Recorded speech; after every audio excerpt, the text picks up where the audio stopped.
Hello there. Life has a way of teaching us lessons through the people we hold closest. Sometimes these lessons are painful, but they are always valuable. Today, let us talk about one such lesson. Keisha stood by the fresh grave, clutching a bouquet of white chrysanthemums to her chest. A cold wind whipped the hem of her black dress, but she did not notice the chill or the fine mist of rain settling on her hair like silver dust. Her mother had passed away quietly in her sleep, as if she had simply grown tired of living after Keisha's father left them 15 years ago. Now Keisha was left completely alone, the last of her line, the sole heiress to everything the family had accumulated over 3 generations. Marcus stood beside her, holding a large umbrella over them. Tall, broad-shouldered, with a neatly trimmed beard and attentive brown eyes, he always knew how to be there at the right moment. 8 years ago, that very trait had won Keisha over. He had appeared when she was going through a rough breakup with her first love and surrounded her with such care that she had not even noticed herself falling in love. "Let's go home, baby," Marcus said softly, touching her elbow. "You're soaked to the bone." Keisha nodded, casting one last look at the granite slab with her mother's photograph.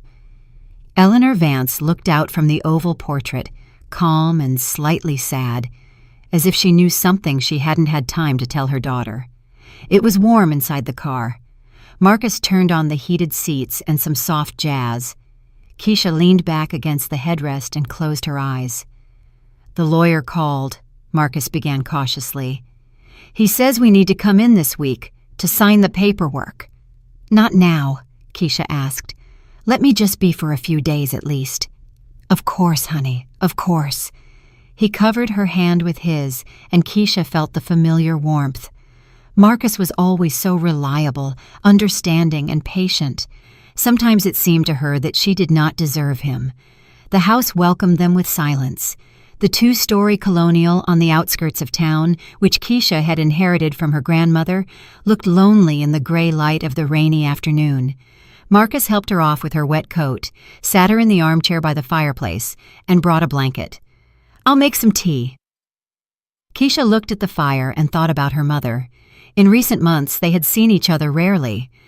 Eleanor had been living in the country house, the same one where Keisha had spent her childhood. A large plot of land, an old garden, a pond.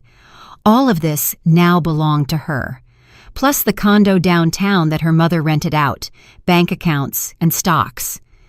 The lawyer had mentioned an approximate sum, and Keisha's head had spun. She had never thought about money. She worked as an art historian in a gallery, earned a modest salary, and was quite content with life. Her phone vibrated. Keisha glanced at the screen. Tasha. "Keisha, girl, how are you?" Her friend's voice sounded anxious. "I wanted to make it to the funeral, but I got stuck on this business trip. The flight was delayed for 6 hours. Can you believe that?" "It's okay, Tasha. I understand." "You aren't alone there? Is Marcus with you?" "Yes, he's here." "Thank God. Hang in there, sweetie. I'll fly in the day after tomorrow. We definitely have to see each other. You need me, and I need you. 20 years of friendship is no joke." Keisha smiled faintly. She and Tasha had met back in high school, gone through everything together, first crushes, exams, disappointments, victories. Tasha was the sister Keisha never had. "Thanks, Tasha. I'll be waiting." Marcus returned with tea and toast. Noticing the phone in her hands, he asked, "Tasha?" "Yes, she's flying in the day after tomorrow." Something flickered in his eyes. Keisha did not have time to understand exactly what it was. He quickly looked away and busied himself with the fireplace, tossing on a log. "It's good that you have a friend like that," he said without turning around. The following days merged into one gray stream. Keisha almost never left the house. She slept a lot and ate little. Marcus took time off work to be close by. He cooked, cleaned, answered calls from people offering condolences, and did everything to shield his wife from daily cares. On the 4th day after the funeral, he gently reminded her about the lawyer. "Keisha, I understand it's hard for you, but the documents won't wait. There are deadlines, you know." She knew. Her mother had been a meticulous woman and had left her will in perfect order. All property passed to her only daughter, Keisha Vance Thorne. There were no other heirs. Her father had died long ago, and there were no brothers or sisters. Distant relatives, if they existed, had never made themselves known. "Okay," Keisha said. "We'll go tomorrow." The law firm was located in an old building with high ceilings and creaky hardwood floors. An elderly attorney in thick-rimmed glasses spread a stack of documents before Keisha. "So, Mrs. Thorne, your mother left you a residential home with a plot of land measuring 5 acres, a 3-bedroom condo downtown, a vehicle, and bank deposits totaling." He named a figure, and Keisha felt dizzy again. "There are also shares in several companies and jewelry stored in a safe deposit box." Marcus sat next to her, listening intently. His face remained calm, but Keisha noticed how the knuckles of his fingers, gripping the armrest of the chair, turned white. "To accept the inheritance, you need to sign a number of documents," the attorney continued. "I must also inform you that according to state law, in the event of your death, in the absence of children and a will, all property will pass to your spouse as the sole heir." Keisha nodded absently. She was thinking about her mother, about the empty childhood home, about how she was supposed to live now with all this wealth she absolutely did not need. Marcus drove her home in silence. Only when they reached the house did he suddenly say, "Maybe we should go somewhere. To the ocean, for example. You need a distraction." "It's winter, Marcus." "So what? We'll fly south? Florida, maybe. It's warm there, sunny, you'll feel better." Keisha shook her head. "Later. I need to sort through Mom's things, and Tasha is flying in tomorrow." Again, that strange expression in his eyes. Quick, elusive. "Yes, of course, Tasha." That evening, Keisha could not fall asleep for a long time. She lay in the dark, listening to her husband's steady breathing, thinking about how strangely life was arranged. Just a month ago, she was an ordinary woman with ordinary worries, and now she was a wealthy heiress who had lost her last close relative. The money brought no joy. Rather, it was frightening. Keisha had never known how to handle large sums, didn't understand investments or stocks. She would have to figure it all out, look for a manager, or trust it to Marcus. She turned onto her side and looked at her sleeping husband. In the moonlight, his face seemed unfamiliar. Sharp shadows emphasized his cheekbones, making his lips look thin, almost cruel.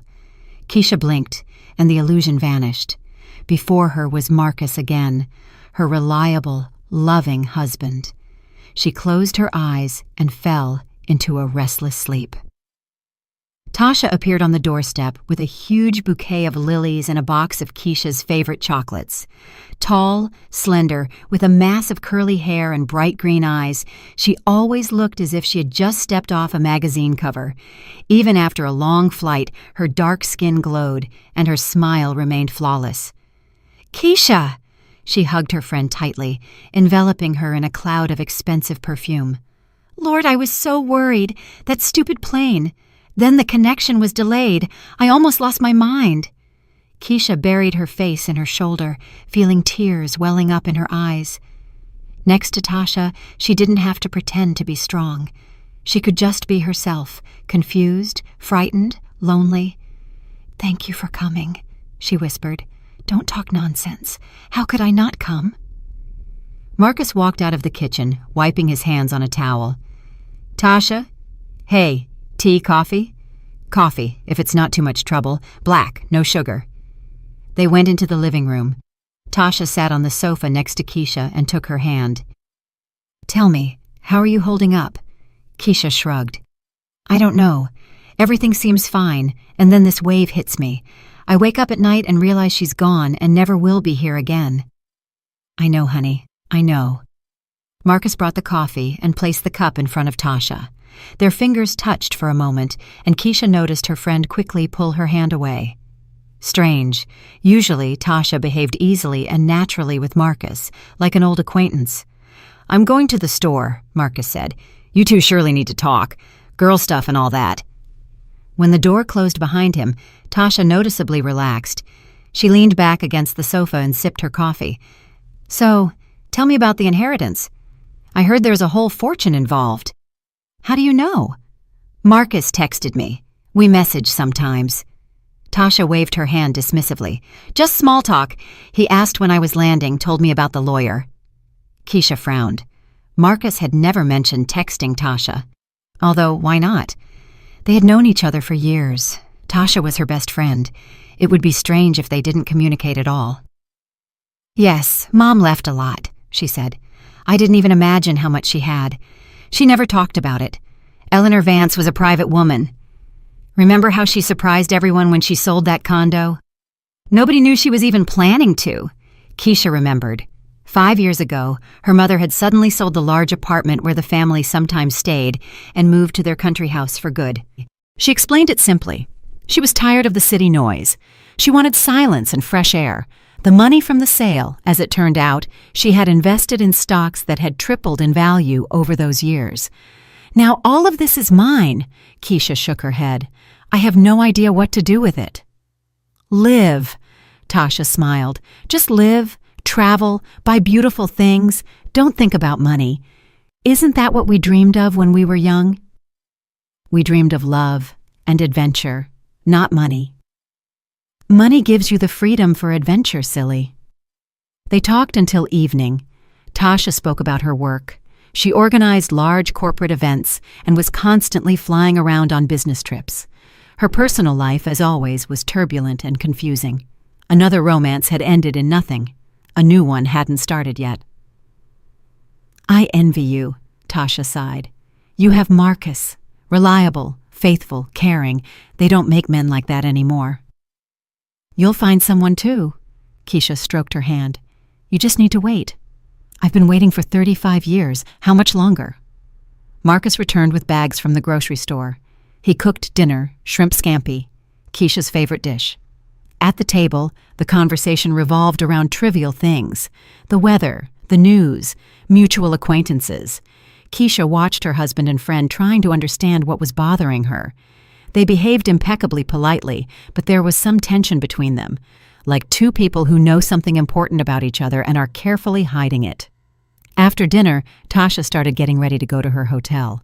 Stay with us, Keisha offered. The guest room is free. I don't want to impose. You're having a hard enough time as it is. You never impose. Stay. Tasha cast a quick glance at Marcus. He shrugged. Keisha's right. There's plenty of room. Well, if you insist. That night, Keisha couldn't sleep again. She got up, threw on a robe, and went down to the kitchen for water. Passing the guest room, she heard muffled voices. Tasha was talking to someone on the phone. No, not now. It's impossible. Yes, I understand, but wait a little longer. Everything will be decided soon. Keisha froze. Her friend's voice sounded strangely tense, almost frightened.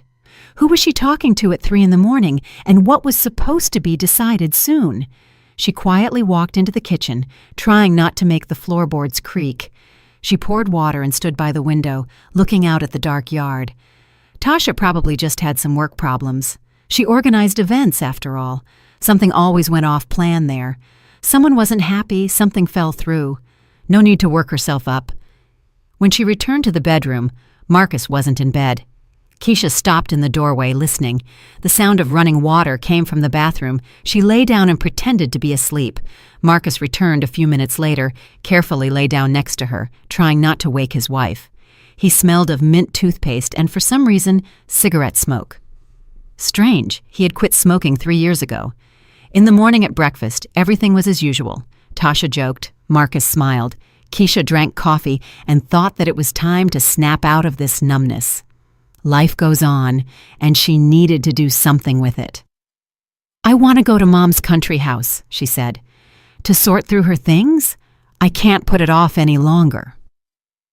Let's go together, Tasha suggested. I'll help. I would go too, Marcus said. But I have a call with partners at 3. Can't reschedule it. It's okay, Keisha patted his hand. Tasha and I will handle it. It's women's work, sorting through old photos and crying over them. Her mother's house greeted them with the smell of dust and wilted flowers. One of the neighbors had left a bouquet on the porch, and it had dried up, never having waited for the mistress of the house. Keisha opened the windows, letting in the frosty air, and set to work. They cleared out closets, went through papers, put things in boxes, some for the trash, some for charity, some to keep as keepsakes. Tasha worked silently, with concentration, and Keisha was grateful to her for that silence. Words weren't needed right now. In an old dresser, they found a small box of letters. Keisha opened it and froze. These were letters from her father, written to her mom before the wedding. Yellowed paper, faded ink, words of love, promises of eternal fidelity. "Look," she handed a letter to Tasha. "Dad wrote to Mom every day when he went away for work. Can you imagine that kind of love?" Tasha took the letter, but didn't read it. She just held it in her hands, staring somewhere off to the side. "That kind of love doesn't exist anymore," she said quietly. "Nowadays, everything is different. People marry for calculation, live out of habit, cheat at the first opportunity." "Not everyone," Keisha objected. "Marcus and I—" "Yes, you and Marcus." Tasha stood up abruptly. "I'm going to check the attic. There's probably a ton of junk up there." She walked out without waiting for an answer. Keisha watched her go, feeling anxiety growing inside. Something was wrong. Something was seriously wrong. By evening, they finished the first floor and got ready to go home. Tasha hadn't spoken much all day, answered in monosyllables, and avoided looking Keisha in the eye. In the car, the silence became completely unbearable. "Tasha, what is going on?" Keisha finally asked. "You haven't been yourself all day." "Nothing, just tired." "Don't lie to me. We've known each other 20 years. I see when you're upset." Tasha gripped the steering wheel until her knuckles turned white. "Keisha, please, not now. I need to figure something out. We'll talk later, I promise." "You're scaring me." "Don't be afraid. Everything will be fine." But her voice trembled. A week passed. Tasha flew back, citing urgent work, and Keisha was left alone with her husband and her doubts. Something had changed between them. She felt it with every cell of her body, but couldn't understand exactly what. Marcus was still attentive and caring, but now his care seemed somewhat mechanical, as if he were performing a mandatory routine. She spent a lot of time at her mother's house, sorting through endless piles of things. This activity was calming, distracting her from heavy thoughts. Every photograph found, every letter, every trinket told a story about a life she knew only partially, about a woman who was her mother, and at the same time remained a mystery. One of those days, rummaging through an old secretary desk, Keisha found a diary, a thick notebook in a leather binding covered in her mother's small handwriting. The entries began 20 years ago and ended a month before her death. Keisha flipped through the pages, recognizing and not recognizing her mother. Here was a different woman, not the restrained, quiet Eleanor she was used to seeing. On the pages of the diary, her mother was alive, passionate, sometimes desperate. She wrote about her fears, about her love for her daughter, about the bitterness of loneliness after her husband's death. One entry caught Keisha's attention, dated 3 years prior. It was short, but alarming. "Got to know Keisha's husband a bit better. He came alone without her. Says she's at work, but he wanted to visit his mother-in-law. A strange man, too polite, too proper. There is something insincere about him. His eyes don't smile when his lips do. I hope I am mistaken. For Keisha's sake, I hope." Keisha reread the entry several times. Marcus had visited her mother. He had never mentioned that. She continued flipping through. Another entry, a year later. Marcus was here again. Asked about the house, about the land. Was interested if there are other heirs. I answered honestly, only Keisha. He smiled and said that was wonderful, that he was glad his wife had such a remarkable mother. But I looked at him and thought, you aren't glad that I'm remarkable. You're glad that I'm alone, that after me, everything will go to her. And after her? The entry cut off. Keisha felt her hands turn cold. Did her mother suspect something, or was this just the paranoia of a lonely elderly woman? She searched further but found nothing else about Marcus. The last entries were about illness, doctors, humility before the inevitable, and not a word about suspicions. That evening, Keisha returned home in a strange state. Her head buzzed with thoughts, her heart beat unevenly. Marcus met her in the hallway, helped her take off her coat. "You're pale. Is everything all right?" "Yes, just tired." "You need to rest. I made dinner." At the table, Keisha secretly watched her husband.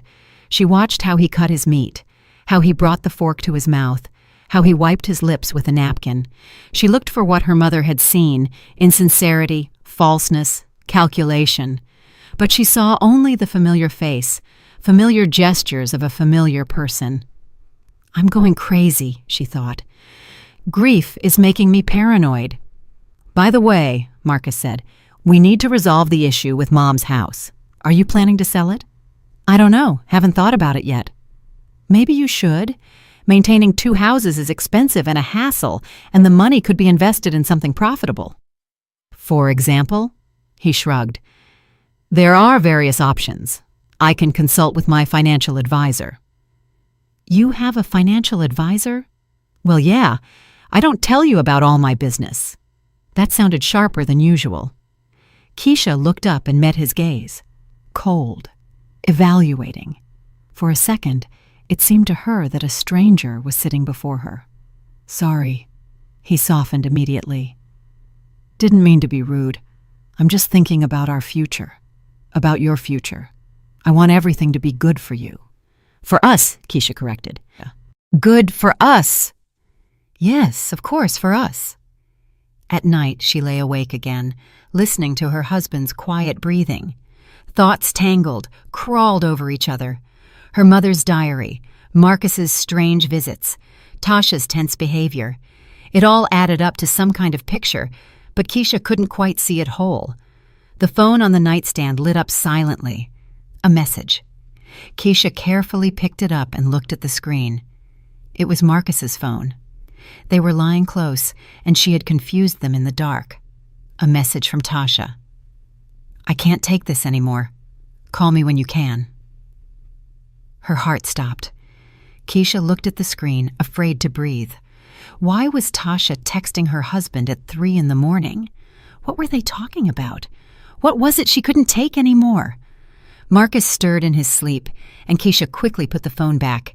She lay down, closed her eyes, pretended to be asleep. Her mind refused to accept the obvious. No, it's some mistake, a misunderstanding. There must be an explanation. In the morning, she behaved as usual, drank coffee, smiled, kissed her husband before he left for work. But inside, something had broken. A crack ran through her very heart, and Keisha felt it getting wider with every hour. At work, she couldn't concentrate. She sat in her office, staring at paintings she was supposed to be describing for a catalog, and saw only that message: "I can't take this anymore." What did it mean? An affair, an intrigue, a conspiracy? At lunch, Tasha called. Keisha looked at the name lighting up and couldn't force herself to answer. After the 5th ring, she declined the call. A minute later, a message arrived.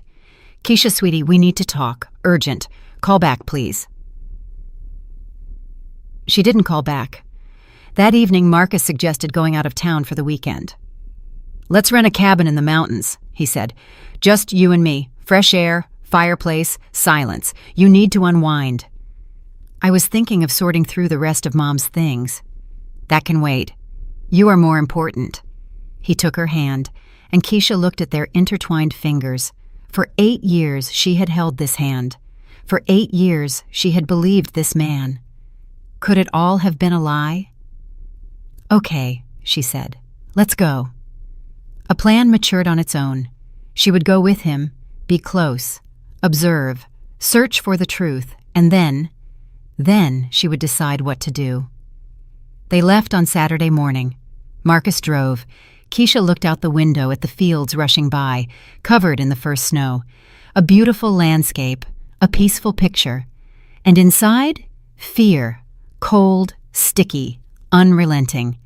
The cabin turned out to be cozy, a log structure with large windows and a deck.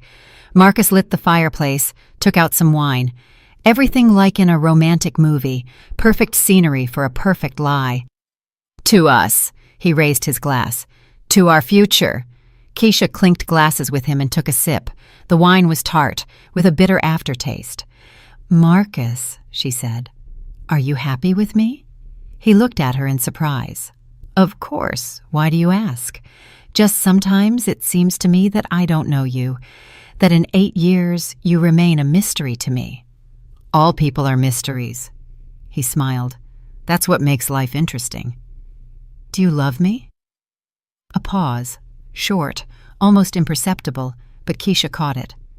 "I am with you," he said finally. "Isn't that an answer?" "No," she thought. "That is not an answer. That is avoiding an answer." That night they made love, and Keisha cried silently in the dark so he wouldn't see. Cried for what she was losing, for what she could no longer believe in. The next day they walked in the woods, had lunch in a small restaurant, talked about trifles. Marcus was tender and attentive, and at times Keisha almost convinced herself that she had invented everything, that her mother was mistaken, that Tasha's message meant nothing, that her husband was still the same man she had married. And then they drove home. The road wound in a serpentine path between the hills. Marcus drove confidently, holding the steering wheel with one hand. Quiet music played. Outside the window, it was getting dark. "Let's cut through the old route," he said. "It's faster that way." Keisha nodded, looking at her phone. 3 missed calls from Tasha. 1 message. "I beg you, answer. You are in danger." In danger? What did that mean? She wanted to ask, wanted to show Marcus, wanted to demand an explanation, but she didn't have time. The car suddenly skidded sharply. Keisha screamed, clutching the door handle. The world spun. Trees, sky, earth merged into one wild kaleidoscope. Impact.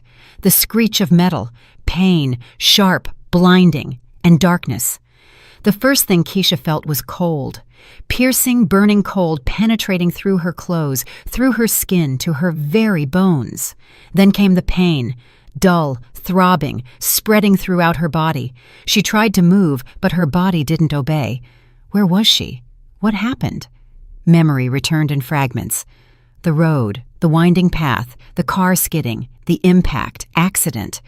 They had been in an accident. She had been thrown from the car onto the grass. Keisha lay motionless, afraid to open her eyes. Her head was splitting. In her mouth, she tasted the metallic tang of blood. She tried to assess the damage. Arms seemed to move, legs too. That meant her spine was intact. That was good already. And then she heard a voice, Marcus's voice, calm, businesslike, completely unlike the voice of a man who had just survived a crash. "Hello, 911, accident on the highway. Old route, about mile marker 15. Yes, there are injuries. The car went off the cliff. Come quickly." He was calling for help. Thank God. Doctors would arrive soon, take her to the hospital. Everything would be fine. Footsteps. Marcus approached closer. Keisha felt his fingers touch her neck, checking for a pulse. She didn't breathe, didn't move, instinctively freezing. She heard the sound of another number being dialed. "That's it, darling," Marcus uttered in a completely different tone. Soft, almost affectionate. But from that affection, Keisha's blood ran cold. She is no longer an obstacle. Tomorrow I alone will inherit the mother-in-law's estate. The world stopped. Keisha lay with her eyes closed, and every word pricked her like a red-hot needle. No obstacle. Inheritance. He set it all up. The accident wasn't accidental. And then another voice came from the speaker nearby, female, painfully familiar. It was hard to hear, but still distinguishable. "And if she survives?" "Tasha." It was Tasha. "She won't survive," Marcus answered confidently. "I checked her pulse. Very weak. By the time the ambulance arrives, it will all be over." Keisha stopped breathing. Literally held the air in her lungs, forced her heart to beat quieter, slower, pretended to be dead like she had never done anything in her life. "Are you sure?" Tasha's voice trembled on the phone. "Marcus, if something goes wrong—" "Nothing will go wrong. I thought it all through. Ice, slippery road, tragic accident, no suspicions." Footsteps, Marcus was walking around the car. Keisha heard his voice, but the words reached her as if through cotton. Shock prevented clear thinking. Husband, best friend, conspiracy, murder. "I feel sick from all this," came Tasha's words when Marcus approached closer again. "I didn't think it would be like this. You said you'd just get a divorce, take half." "Half?" Marcus scoffed. "Did you see how much money is there? In a divorce, I'd get pathetic crumbs. This way, everything. The house, the condo, the accounts, the stocks, all mine." "Ours," he corrected himself. "Ours." "Don't call me that, honey. Not right now." "Why? This is what we wanted.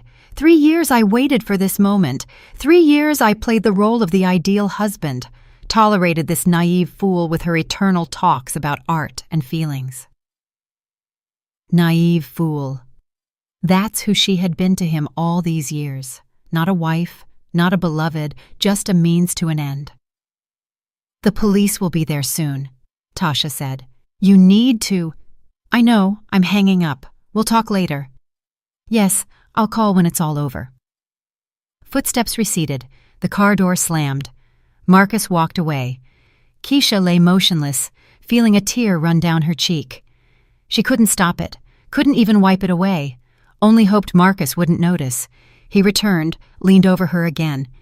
Keisha felt his breath on her face, warm, even, calm, the breath of a man who had just committed attempted murder and wasn't nervous at all. "I'm sorry, Keisha," he whispered. "You were a good wife, just not rich enough. And now everything will change." He walked away. Keisha heard him take out a cigarette, click a lighter. The smell of smoke drifted in the cold air. Minutes stretched endlessly. Keisha lay there, trying to breathe as infrequently and shallowly as possible. Her body was stiff, wounds ached, but she didn't dare move, not now, not while he was nearby. In the distance, a siren wailed. Police or ambulance, it didn't matter. Help was coming. Marcus walked up to Keisha again. She felt him take her hand, press it to his cheek. "My poor wife," he uttered loudly with anguish in his voice. "Keisha, baby, hang on. Help is already coming." The perfect actor, the perfect liar. Vehicles stopped, doors slammed, people shouted. Someone pushed Marcus aside, leaned over Keisha. Professional hands felt her body, checked pulse, pupils. "She's alive!" a voice shouted.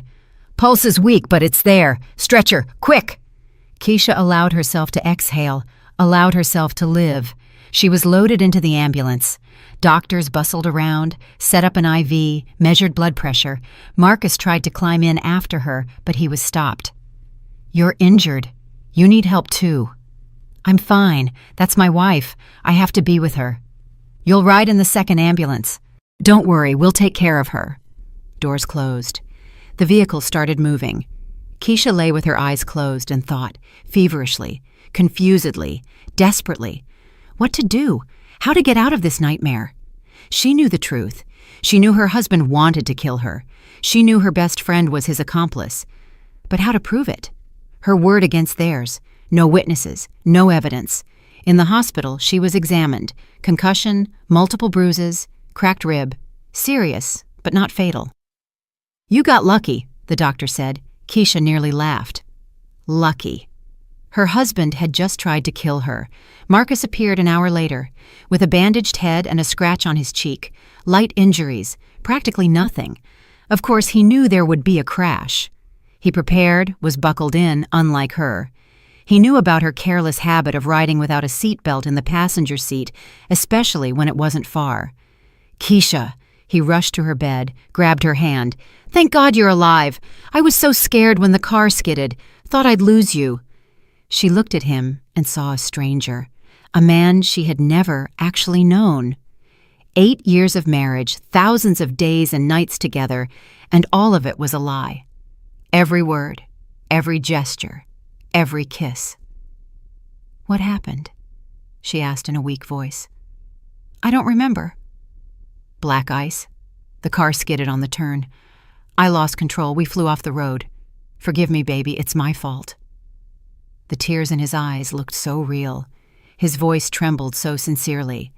If she hadn't heard that conversation, she would have believed him unconditionally. "You're not to blame," Keisha said. "It was an accident." He kissed her hand, pressed his cheek to her palm. She stared at the ceiling and thought about how she was going to live now and survive. 3 days in the hospital became the longest of Keisha's life. She lay in the ward, surrounded by the smell of medicine and the quiet beeping of monitors, and planned. For the first time in her life, she was thinking not about feelings, but about survival. Marcus came every day, brought flowers, fruit, books, sat nearby for hours, held her hand, told her how much he missed her at home. The perfect, caring husband. Keisha played her role, the weak, confused victim of an accident. She smiled at his jokes, thanked him for his care, said she loved him. Every word cost her effort. Every touch caused nausea. But she endured, because she understood. As long as he thinks she knows nothing, she is safe. Relatively safe. On the second day, Tasha called. "Keisha?" Her friend's voice rang with feigned concern. "Lord, I just found out. Marcus texted that you guys got into an accident. How are you? What happened?" Keisha gripped the phone until her knuckles turned white. Tasha, her Tasha, childhood friend, almost a sister, the woman who stood next to her husband and asked, "And if she survives?" "I'm okay," she answered in an even voice. "Concussion, bruises, nothing serious." "Thank God, I was so worried. Do you want me to come stay? I can take time off." "No need. Marcus is here. He's taking care of me." A pause, short, barely noticeable. "Yes, of course, Marcus. He's a good husband, the best." Tasha said something else about work, about the weather, about some nonsense. Keisha listened to her voice and tried to understand. When? When did her friend turn into a traitor? When did the affair with Marcus begin? How many years had they laughed at her behind her back? After the conversation, she sat motionless for a long time, staring at the wall. The pain from Tasha's betrayal was even stronger than from her husband's. With Marcus, everything was clear. He married her for money that didn't exist yet, but he knew it would come. A patient hunter waiting for his prey. But Tasha, they had been friends since they were 15. 20 years of honest conversations, shared secrets, mutual support. Did all that really mean nothing? On the third day, the doctor authorized discharge. "Rest, no exertion," he instructed. "If there's dizziness or nausea, come to me immediately, and no stress." Keisha nodded, thinking that her whole life was now one continuous stress.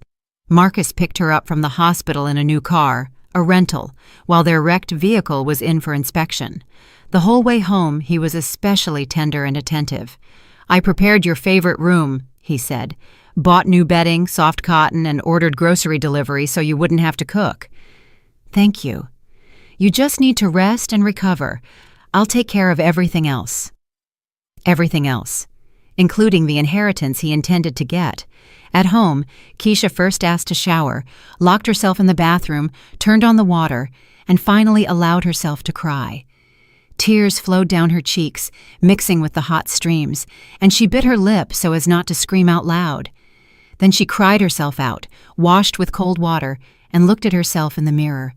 Pale face, dark circles under her eyes, an abrasion on her forehead, but the gaze was different, hard, determined. The gaze of a woman who would not let anyone deceive her again. She developed a plan, simple but effective. First, gather evidence. Second, protect the inheritance. Third, punish the guilty. She started small. While Marcus was at work, she searched his things. In the pocket of his winter jacket, she found a second phone. Cheap. A flip phone, clearly bought specifically for secret negotiations. The battery was dead. Keisha found a suitable charger and hid the phone in her purse. She would study it later. On his laptop, she discovered correspondence with Tasha, cautious, coded, but understandable to those who knew the context. "Miss you, waiting to see you. Everything will change soon." The dates began 3 years ago, exactly when her mother first wrote in her diary about her suspicions. 3 years. 3 years they met behind her back, planned, waited. Keisha took screenshots and sent them to her email. Then she erased the traces. She had read enough detective novels to know criminals check browser history. In the evening, Marcus returned from work with a bouquet of roses and a bottle of wine. "Let's celebrate your return home," he smiled. They dined by candlelight, and Keisha looked at her husband through the flame, thinking about how easy it would be to kill him. Just slip something into his wine or push him down the stairs. An accident. He showed her himself how it's done. But she wasn't a killer, unlike him. "You need to sign the inheritance papers," Marcus said over dessert. "The lawyer called, asked when you could come in." "I'll wait a little longer. The doctor said no stress." "It's not stress, just a formality. A couple of signatures and that's it." "Marcus." She put her hand on his palm. "I almost died. Give me time to recover." He looked at her with a long gaze, and Keisha was scared for a second that he understood, that he saw in her eyes what she was so diligently hiding, but he only nodded and smiled. "Of course, honey. Take as much time as you need." At night, she lay awake, listening to his breathing nearby. Now every night turned into torture, sleeping next to a man who wanted her dead. A man who might very well try again. She started locking the bedroom door from the inside, explaining it as fear after the accident. Marcus didn't object, it seemed. He was even glad she was distancing herself, less pretending. A week later, Keisha felt strong enough to act. While Marcus was at work, she went to a lawyer, but not the one her husband knew. Another one, recommended by a colleague from work. "I want to make a will," she said, "and find out what options I have to protect my assets." The attorney, an older woman with a piercing gaze, listened to her carefully. "Do you suspect your husband of dishonest intentions?" "I know for a fact his intentions are dishonest." "Then you need not just a lawyer for the will, but a criminal attorney, possibly the police." "The police won't help me. No evidence." "There's your testimony." "My testimony against his word. He'll say I suffered a head injury and I'm delirious, and they'll believe him." The attorney was silent, tapping her pen on the table. "Okay, let's start with the will. If something happens to you, the property shouldn't go to a person you don't trust." Keisha dictated her will, all property to a charitable foundation. Marcus gets nothing. Tasha, naturally, nothing either. "The will takes effect immediately," said the attorney, "and will be kept in 3 copies, in my archive and with the executor of your choice." Executor? Keisha thought. Who could she trust? No relatives, friends. Did she have friends besides Tasha? There was one person, Aunt May, her mother's old friend, almost a family member. She lived far away.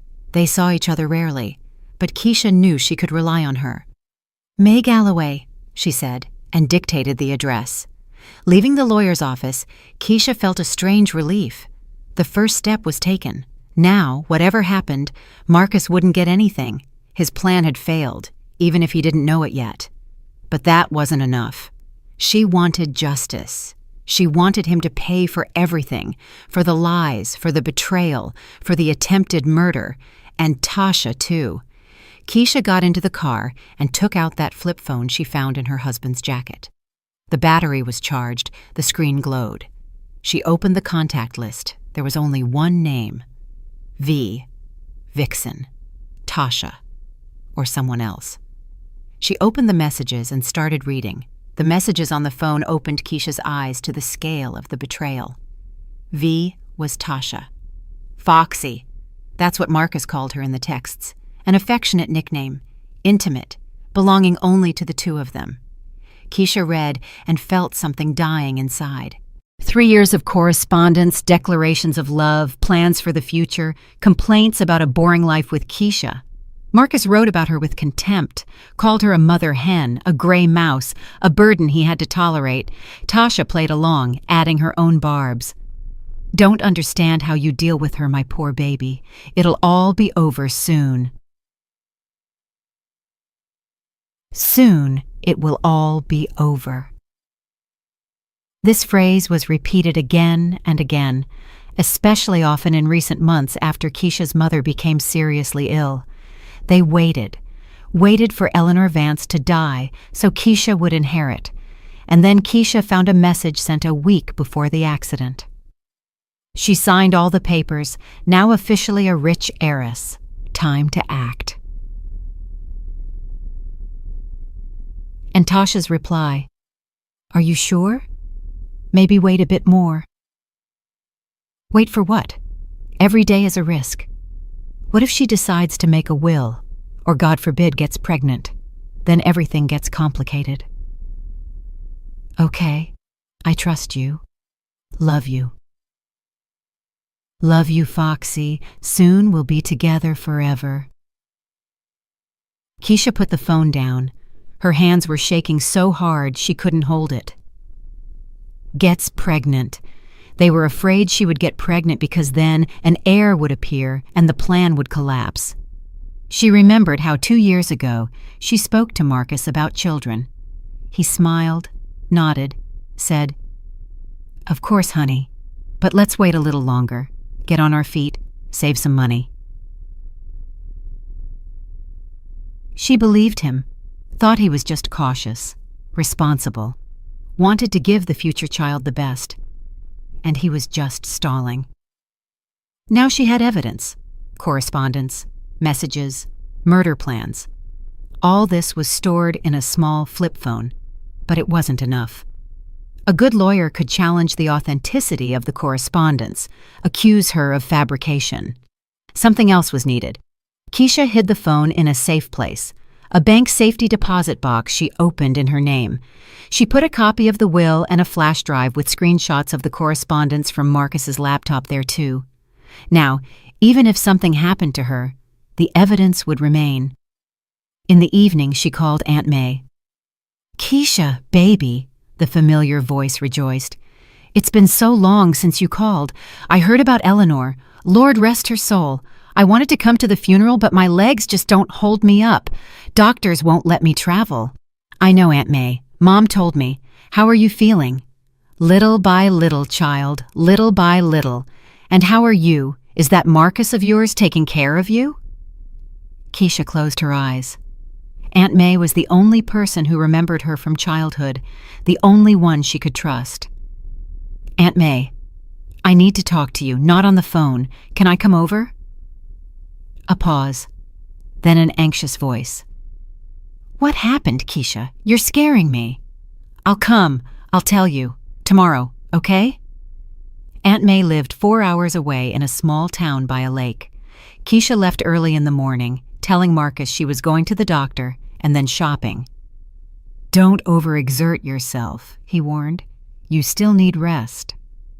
"I'll be careful." She kissed him on the cheek, a habitual gesture that now caused disgust, and left the house.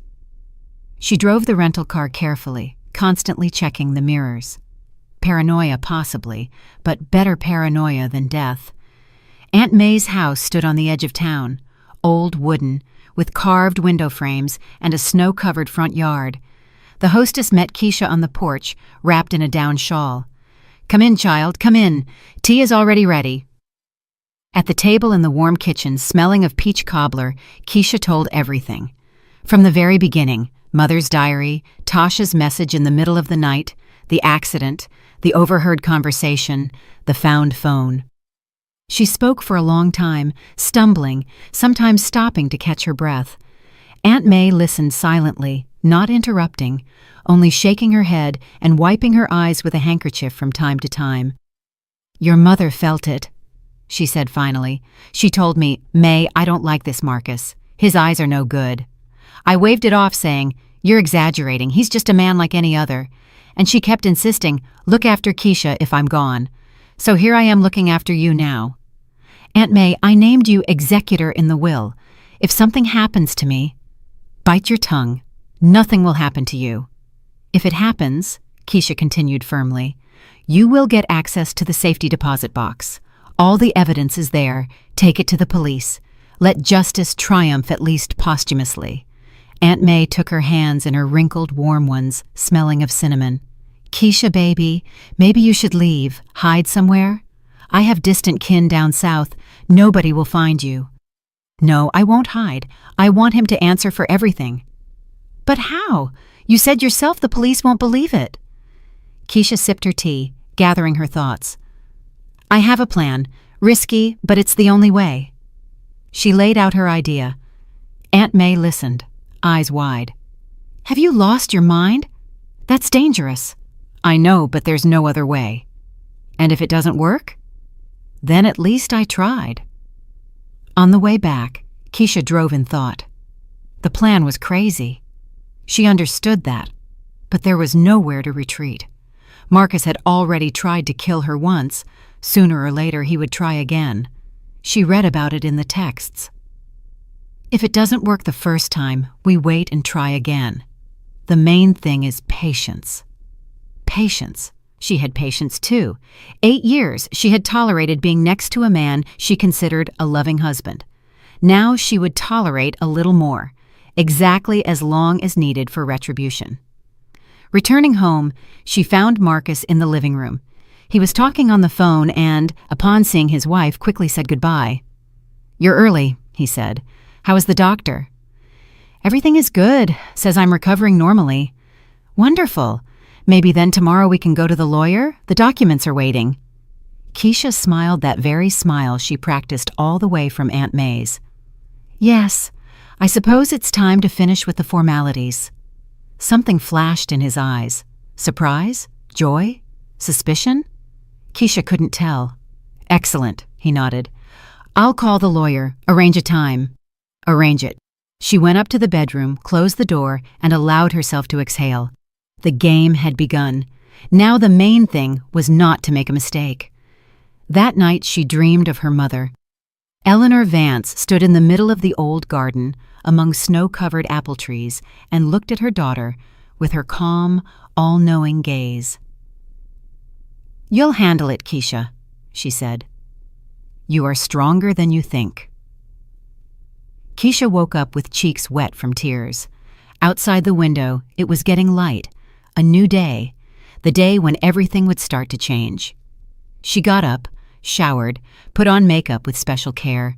She wore her mother's favorite dress, the one Eleanor had worn to church, navy blue with a lace collar. It fit perfectly. "You look beautiful today," Marcus noticed at breakfast. "Want to look dignified. It's an important day, after all." "Important? Inheriting, isn't that important?" He smiled and covered her hand with his. "Of course, honey. Of course." On the way to the lawyer, Keisha looked out the window and said goodbye to her former life, to that naive woman who believed in love and loyalty, to that Keisha who died in a wrecked car on the side of the highway, listening to her husband discuss her death with his mistress. Now she was different, and this new Keisha was going to win. The law office greeted them with the smell of old paper and coffee. The same elderly attorney in thick glasses laid out documents on the table, explaining every point. Keisha nodded, signed, dated. Marcus sat nearby, and she felt his tense anticipation, like a predator before a jump. "Congratulations, Mrs. Thorne," the attorney said, gathering the papers. "Now you have officially inherited the estate." "Thank you." Marcus shook the attorney's hand, hugged his wife around the shoulders. "Let's go celebrate. At that restaurant where we celebrated our anniversary?" "With pleasure." At the restaurant, he ordered champagne, expensive, French, raised a glass, looking Keisha in the eyes. "To us, to our future." She clinked with him and took a small sip. Bubbles tickled her nose, but she didn't feel the taste. "Marcus," she said, "put the glass on the table. I want to tell you something." "Yes, honey." "I was thinking about our life, about what happened, the accident. It made me rethink a lot." His face became tense. "What do you mean?" "I realized how easy it is to lose everything, life, the love of close people, and I decided no more secrets between us." "Secrets?" He laughed nervously. "We don't have secrets, do we?" Keisha leaned closer, lowering her voice. "Then tell me about Foxy." Blood drained from his face. For a second, just for a second, the mask of the ideal husband cracked, and Keisha saw underneath what had been hiding for years: fear, malice, calculating cruelty. "I don't understand what you're talking about," he squeezed out. "You understand. I found your second phone, Marcus. Read all the texts. 3 years of lies, that's impressive." He was silent. The fingers gripping the stem of the glass turned white. "I heard your conversation after the accident," Keisha continued, surprised by her own calmness. "She is no longer an obstacle. Remember? Tomorrow I alone will inherit the mother-in-law's estate." "Keisha, don't interrupt. You wanted to kill me. You and your mistress, my best friend, by the way, planned my death for money. Very romantic." Marcus looked around. The restaurant was half empty. The nearest tables were free. No one heard their conversation. "Listen." He leaned forward, and his voice became hard, threatening. "I don't know what you imagined after your head injury, but I didn't imagine anything. I have proof. The phone with the texts, screenshots from your laptop, everything is stored in a safe place." "Where? Do you really think I'll tell you?" They looked at each other across the table, two strangers who had played family for 8 years. "What do you want?" he asked finally. "Justice? Money? Divorce? Speak, what do you want?" Keisha shook her head. "You don't understand. I want you to pay, you and Tasha, for everything." "And how are you going to achieve that? Go to the police?" He smirked wryly. "They won't believe you. Texts can be faked, and your words are just your words against mine." "I know. Then what?" Keisha took her phone out of her purse and placed it on the table. "This conversation is being recorded. You just admitted the correspondence exists, that the plans exist. That's already something." His face contorted with rage. He reached for the phone, but Keisha was faster. She grabbed it and put it back in her bag. "Don't be stupid," she said. "We are in a public place. One move from me and the whole staff will come running." Marcus leaned back in his chair, drilling her with his gaze. "You've changed," he hissed. "You used to be so soft."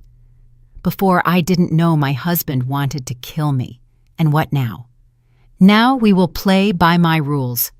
She laid out the conditions. Divorce, quick, without claims to property on his part. He leaves with what he brought into the marriage, which is practically nothing. In return, she doesn't go to the police, and the recording of the conversation remains their little secret. "This is blackmail," he hissed. "This is justice. You wanted to take everything that belongs to me, including my life. I'm just restoring the balance." "And Tasha?" "I'll deal with Tasha separately." He was silent for a long time, twisting a napkin in his fingers. Keisha saw his brain working, calculating options, looking for a way out. Finally, he looked up. "Okay, I agree. Reasonable decision. But note, if this recording surfaces..." "It won't surface, as long as you fulfill the conditions." They left the restaurant separately. Keisha hailed a taxi and went home to pack her husband's things. By evening, his suitcases were at the door, and the locks were changed. Marcus came for his things silently, took the suitcases, threw the keys on the nightstand in the hallway. "You'll regret this," he said in parting. "Possibly, but definitely not today." The door closed. Keisha leaned her back against it and slowly slid to the floor. Only now did she allow herself to tremble with her whole body until her teeth chattered. The adrenaline subsided, leaving emptiness and fatigue. But it was a good fatigue, the fatigue of a person who had done something important. The phone rang. Tasha. Keisha looked at the name lighting up and felt a cold wave of anger rising inside. With Marcus, it was easy. He had always been a stranger. She just hadn't noticed it. But Tasha was part of her life for 20 years, and the betrayal of a friend wounded deeper than the betrayal of a husband. She pressed the answer button. "Keisha." Tasha's voice rang with tension.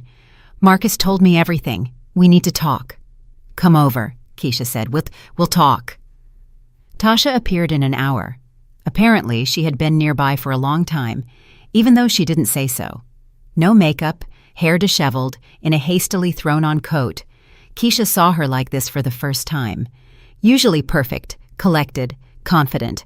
Her friend looked as if her world had collapsed. "Come in!" Keisha stepped aside, letting her into the house. They went into the living room, sat opposite each other as they had many times over these 20 years. Only now, an abyss lay between them that was impossible to cross.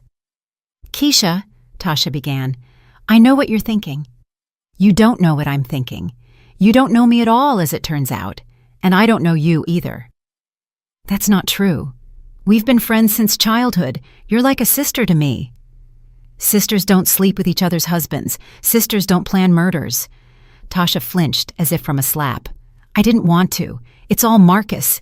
He what? Forced you? Coerced you? Hypnotized you?" "No, but—" She stumbled, crumpling the edge of her scarf in her hands. "You don't understand. I fell in love for real, for the first time in my life. It was stronger than me." Keisha looked at the woman she considered her best friend and tried to find at least a drop of sympathy in herself. She found none, only cold, ringing emptiness. "Tell me," she said. "Tell me how it started. I want to know." Tasha raised her eyes, red, swollen from tears. 3 years ago. Remember you went away for that art conference? Marcus invited me to dinner, said he wanted advice on a gift for our anniversary. We drank wine, started talking. One thing led to another. And you decided sleeping with my husband was a great idea. No, I didn't plan it. It just happened. 3 years, Tasha. 3 years, it just happened. She was silent, looking at the floor. "Continue," Keisha demanded. "I want to know everything." "At first, we thought it was just a fling, entertainment, but then it got serious. Marcus said he loved me, wanted to be with me, but couldn't leave you because I was going to inherit Mother's fortune." Tasha nodded. "He said he'd divorce as soon as he got his share, that we'd go somewhere far away, start a new life. I believed him.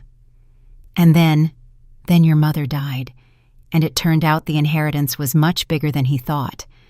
Marcus changed, became obsessed with this money, said half in a divorce wasn't enough, that he deserved everything, and suggested killing you." Tasha flinched again. "Not right away. First just fantasized, like how good it would be if you weren't around. I thought it was just talk. Men sometimes say stupid things without meaning anything serious, and then he started planning for real. And you didn't stop him." "I tried." Tasha leaned forward, clutching the armrests of the chair. "I said it was madness, that we'd get caught, that I didn't want to be a killer, but he knows how to convince. Said it was the only way, that otherwise we'd never be together, that I had to choose, him or you. And you chose him." Silence was the answer. Keisha stood up and walked to the window, looked at the dark garden, the bare branches of trees, the first stars in the evening sky. Her mother loved this view, said it soothed the soul. "You know what's the scariest part?" she said without turning around. "Not that you wanted to kill me. Not that you betrayed our friendship. The scariest part is that you asked, and if she survives, not let's call an ambulance, not what have we done, just what if she survives? Keisha, you wanted to make sure I died. My childhood friend, almost a sister, wanted to make sure I died." I was in shock, didn't realize what I was saying. "You realized enough." She turned and looked at Tasha with a long, heavy gaze. 20 years of friendship. Remember how we made a vow in 10th grade? Friends forever, no matter what happens. I kept that note. It's still in the box with keepsakes. You know what I did with it yesterday? Tasha shook her head. Burned it. Watched the paper burn and thought about how easily 20 years of trust burn up. Keisha, please. Tasha slid off the chair onto her knees, reached out her hands. Forgive me, I beg you, forgive me. I know I don't deserve forgiveness, but you are the only real person in my life. I can't lose you. You already lost me the moment you got into bed with my husband. I'll do anything. Go to the police, testify against Marcus, confess everything. Just don't push me away. Keisha looked at the sobbing woman at her feet and felt nothing. Emptiness, as if the place where their friendship used to live had been burned to the ground, leaving only ash. "Stand up," she said. "Don't humiliate yourself." Tasha stood up, staggering. "You will go to the police," Keisha continued. "Give testimony. Tell everything. How you met, how you planned the accident, how he rigged the car skid, everything down to the smallest detail." "Yes, of course. Whatever you say. It's not for me. It's for justice. Marcus must answer for what he did." "And Tasha paused. "You will answer too. Conspiracy to commit attempted murder is a serious charge, but if you cooperate with the investigation, maybe you'll get a lighter sentence. I'm ready for anything." "Good. Tomorrow morning we go to the police together, and now leave." Tasha headed for the door, but stopped on the threshold. "Keisha, will you ever be able to forgive me?" A long pause, the ticking of the clock in the silence. "I don't know," Keisha answered honestly. "Possibly in many years, possibly never, but not right now. Right now I can't even look at you." The door closed. Keisha was left alone in the big, empty house. She sat on the sofa and closed her eyes. Tomorrow a new chapter would begin. Police, interrogations, court. It would be hard. But for the first time in a long while, she felt she was controlling her life, deciding herself where to go and what to do. The phone rang. Aunt May. "Keisha, baby, how are you? I've been thinking about you all day." "I'm okay, Aunt May. Truly okay." "Did you manage?" "Yes, I managed." She told her about the day's events briefly, without excess emotion. Aunt May listened, occasionally gasping and lamenting. "Oh, people," she said finally. "Ready for anything for money. Good thing your mother doesn't see this." "Mom knew," Keisha answered. "She felt it, just didn't have time to warn me. Now she is calm up there, knows I handled it." Keisha smiled for the first time in many days. "Thank you, Aunt May, for everything." "Sleep, child. Tomorrow is a hard day." The following months flew by like a fog. Police, interrogations, confrontations, endless papers and protocols. Keisha went through all of this with a stone face, repeating her story again and again to the investigator, prosecutor, lawyer. Tasha kept her word, gave detailed testimony, told about every meeting with Marcus, every conversation, how he methodically planned the accident. Technical expertise confirmed her words. Traces of tampering were found in the car's braking system. Marcus had cut the brake line so it would burst on a steep turn. The perfect crime, which didn't become perfect only because the victim survived. Marcus was arrested 3 days after Keisha filed the report. He tried to run, bought a plane ticket under a fake name, withdrew all money from his accounts, but didn't get far. He was caught at the airport with a suitcase of cash and a fake passport. At the trial, he behaved as if nothing had happened. Sat in the defendant's dock in an expensive suit with perfectly styled hair and looked at Keisha with that same gaze, warm, loving, full of remorse. Played until the end. "I loved my wife," he told the judge. "It was a tragic accident. I was framed. But the evidence was irrefutable. Texts from the phone, Tasha's testimony, expert results, the recorded conversation in the restaurant. Guilty on all counts, 15 years in maximum security." Keisha listened to the verdict and felt nothing, neither joy nor relief nor triumph of justice. Only fatigue, deep, all-consuming fatigue. Tasha received 4 years probation as an accomplice who cooperated with the investigation. She stood in the courtroom, pale and aged, crying silently. When the sentence was announced, she turned to Keisha and whispered with just her lips, "Forgive me." Keisha didn't answer, just stood up and left the room. Spring came suddenly, as if someone flipped a switch, and the gray world suddenly filled with colors. The snow melted, exposing black earth. And a few weeks later the first snowdrops broke through last year's foliage in her mother's garden. Keisha moved there right after the trial, sold the city house, Too many memories, too many lies eaten into its walls, gave the money to charity, keeping only what she got from her mother. The old house accepted her like kin. She walked through the rooms where her childhood passed and gradually learned to live again. Cooked breakfasts in the very kitchen where her mother taught her to bake peach cobbler, read books in the chair by the window where her father once told her fairy tales, worked in the garden, planting flowers her mother loved. Aunt May came every weekend, brought homemade biscuits, cottage cheese, and endless stories about the past, told about Eleanor's youth, her love for her husband, about the hopes and dreams she associated with her daughter. "Your mother would be proud of you," Aunt May said. "You are strong, Keisha, stronger than you think." In the summer, Keisha returned to work. The gallery welcomed her with open arms. Colleagues heard about what happened and treated her with special care. She immersed herself in art headlong, finding solace in it that people couldn't give. Paintings didn't betray, colors didn't lie. In the world of art, everything was honest. Beauty was beauty, pain was pain, and no one pretended to be what they weren't. In the fall, Tasha called. Keisha looked at the name lighting up for a long time before answering. "Keisha." Her former friend's voice was quiet, broken. "I know I have no right to call, but I need to tell you something. Speak. I'm leaving far away for good. Here everything is over for me. Work, reputation, life. I'll start over somewhere where no one knows me." Keisha was silent. "I'm not asking for forgiveness," Tasha continued. "I know I don't deserve it. Just wanted to say, you were the best thing that happened in my life. Our friendship was the only real thing I had, and I destroyed it with my own hands." "Why, Tasha?" The question escaped on its own.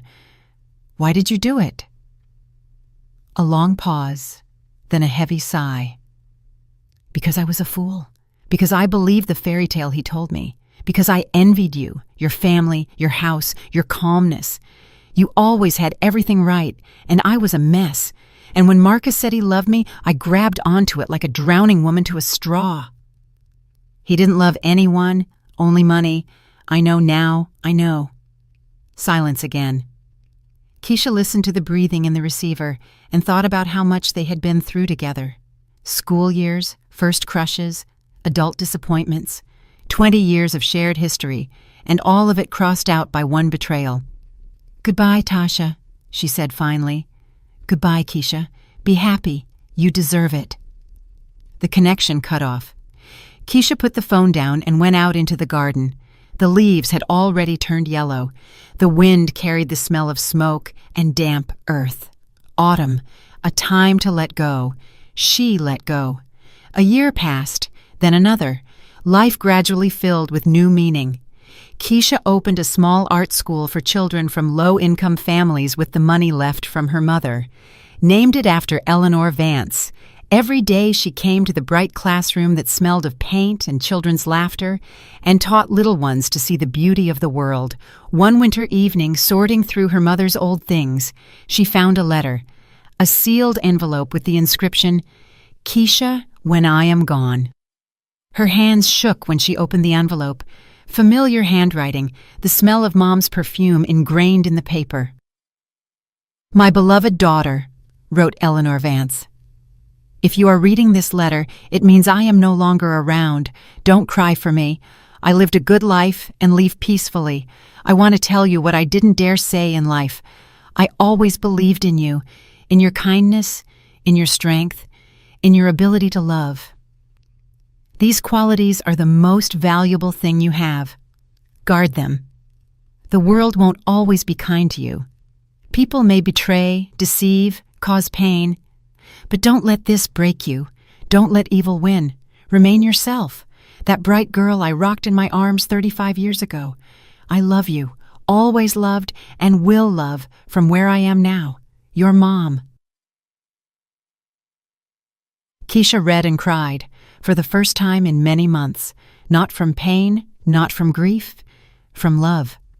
That love which neither betrayal nor lies nor attempted murder could kill, love that remained with her forever, in this house, in this garden, in these walls, keeping the memory of a happy childhood. Outside the window, snow was falling.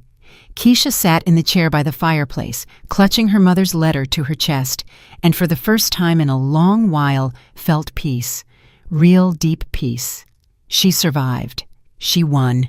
And now she was ready to live on, not for revenge, not for justice, simply to live.